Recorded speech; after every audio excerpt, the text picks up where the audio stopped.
Hello and welcome to Tony's T20 on CSN. What a wonderful promotion this whole World Cup 2020 has been for Sri Lanka. All these tremendous pictures that are emanating from the lovely cricket grounds of Sri Lanka are being broadcast all around the world, and I must say that I think the tourism board here in Sri Lanka must be very happy indeed, as indeed will be the hotels who are the beneficiaries of all the visitors that have come to watch this fantastic tournament. And so far it has been fantastic. The organisers should be very proud of themselves. Right, well, everyone knows that Sri Lanka, Pakistan, Australia and the West Indies are through to the T20 World Cup semi-finals. Before we dwell on the semis, we need to reflect on the demise of India and indeed South Africa. India were a huge disappointment. They'd be very upset, the fact that they haven't really done much since 2007. There was a huge expectancy on Dhoni and his men playing in subcontinent type conditions to pull this tournament off. Unfortunately, they've had to get their plane and they are back in India, perhaps wondering what might have been had they done things a little bit different. It's quite strange how quickly things can change. No doubt that Dhoni has had a bit of a honeymoon, but that honeymoon may well be over because the Indian press are really getting stuck into him today. They're saying that some of the selections of the various teams that they picked were in fact wrong. They're accusing him of, making mistakes when it came to using his bowlers and things like that. It's amazing how quickly things can change, because we are talking about a guy here who has had a wonderful run. I mean, Dhoni has been the blue-eyed boy of Indian cricket for quite long. So it seems to me that in India sometimes they try and find a scapegoat. They're such a cricket-mad country that they're looking for reasons why they are not in the semi-finals. Well, there's nothing much they can do about it now. They're on their way back. Now, South Africa, of course, have got a slightly different problem. It was always expected that the South Africans would do well in this tournament. Well, they haven't got to the semi-finals on the one hand, so straight away everyone goes back to that South Africans are chokers tag, which unfortunately they've got. I think it's a bit rich. However, they will be very disappointed. South Africa had a very, very good fast bowling attack, which worked well for them in the early stages of the tournament. They've also got good spinners now. And so one would hope that they've taken a fair bit away from this tournament, and that in the tournaments in the future, it may well be that they'll do just a little bit better. But they too have caught the plane home, and unfortunately from their point of view, they too will be very disappointed. The Australia-Pakistan match, while a bit of a fizzer, will boost the confidence of Pakistan. They won the match, don't forget. It didn't really matter to Australia. They just needed to get a certain number of runs and got through. It's the spinners from the Pakistan team that are making the difference. Certainly when it comes to handling Pakistan spinners, some of the sides now are having a bit of a problem because the ball is beginning to turn a little bit more. I think Sri Lanka probably handles spin a little bit better than most, so they may not be troubled quite as much. But Pakistan have got to be very careful of their fragile batting lineup, and it'll be interesting to see how they go when it comes to batting. They are still just a little bit suspect, there's no doubt about that. But the main thing is that they're through to the semi-final, and from Australia's point of view, as a result of that match against Pakistan, although they didn't win, they too got themselves through. So it's now on to those big grudge matches. Okay, well, let's move on to the all-important semi-finals of the World Cup T20. And, of course, Sri Lanka play Pakistan at R. Premadasa, and there is no doubt that the stadium will be absolutely packed to the rafters. There is going to be a wonderful atmosphere at the biggest of all the grounds here in this country. It's also, by the way, the favourite ground of the Sri Lankan team. So Mahela and his men will be trying very, very hard to secure a victory in this game, which of course will take them through to the final, and the final also is being played at R. Premadasa. I've mentioned before on this program that the Sri Lankans were a little upset that they didn't play some of their other matches here. They believe the other teams have got a little advantage because they've been exposed to R. Premadasa a little bit more than they might otherwise have been. So the team news from Sri Lanka's point of view, just one problem from what I can gather, and that is Ajantha Mendes. He is going to have needles into his side.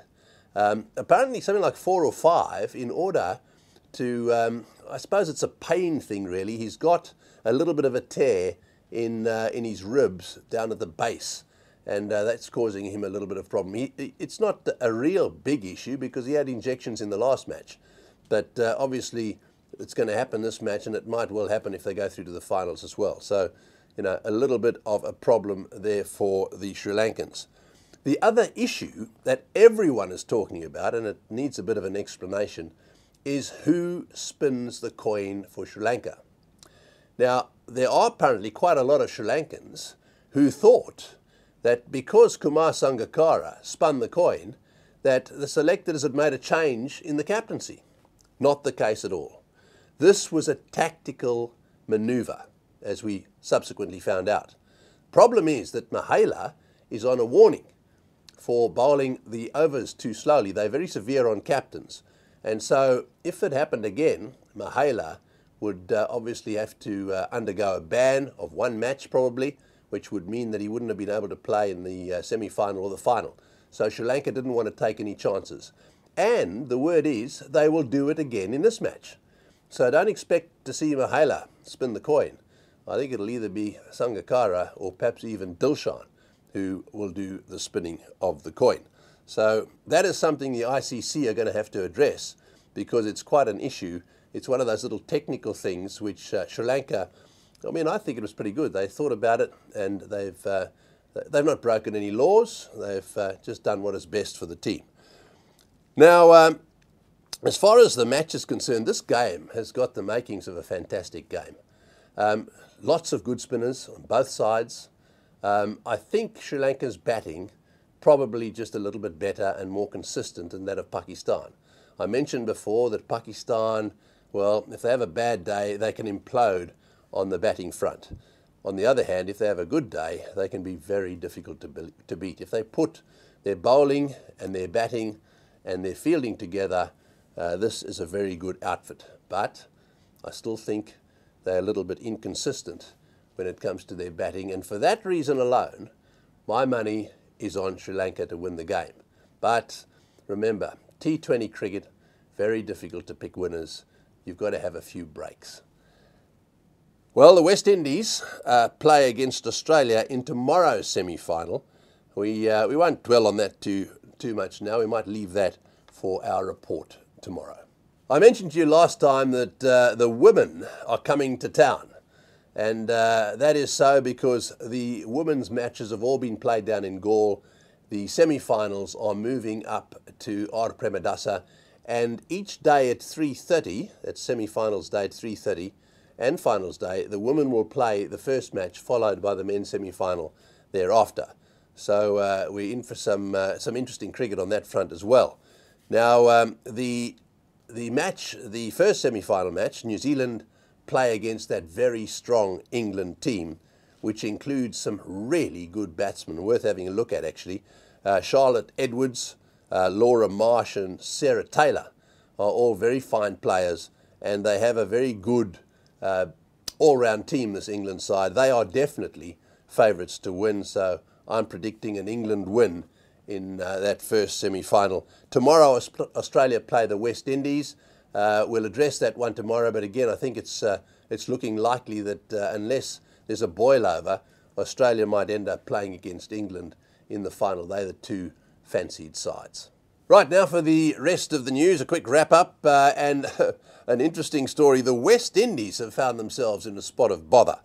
Police apparently arrested 3 British nationals who apparently breached security at the hotel that the West Indies are staying at and found their way into one of the West Indians' rooms. And of course, the police burst in and arrested these women and took them down, and they've been discharged on bail. So the West Indies running into a spot of bother in their hotel. The West Indies Cricket Board representative says, don't worry, it's all over. The matter is now closed. So good on them. I mean, for goodness sake, these are grown men. They're bound to want to have a little bit of fun. The West Indies will be hoping, however, that their real fun comes when they play in that semi-final, because Chris Gayle and co are a danger on their day, that's for sure.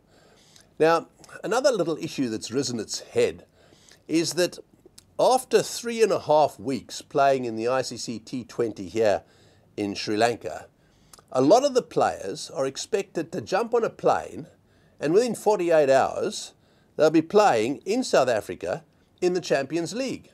Now, this surely is getting a little bit out of hand.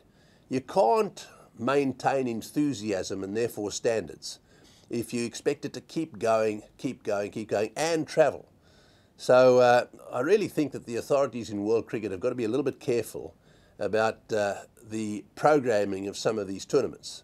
I mean, have the tournaments by all means, but then a little bit of a break before you have the next one. That is definitely a requirement if you want to maintain standards.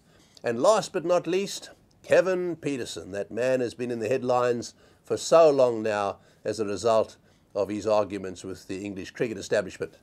Well, it was announced yesterday that Kevin Pietersen will be playing for England again. He had to apologise to all and sundry, and it won't be long before he will be back on board. He signed a new contract for 4 months, and it seems that while everyone is not necessarily happy, at least England will be playing their best team. What won't happen is that they won't be able to reverse the clock. Had Kevin Pietersen played in the World Cup T20, it may well be that England would have still been in the semi-finals. Well, I hope you've enjoyed our show today. Our Tony T20 with CSN will be back again tomorrow.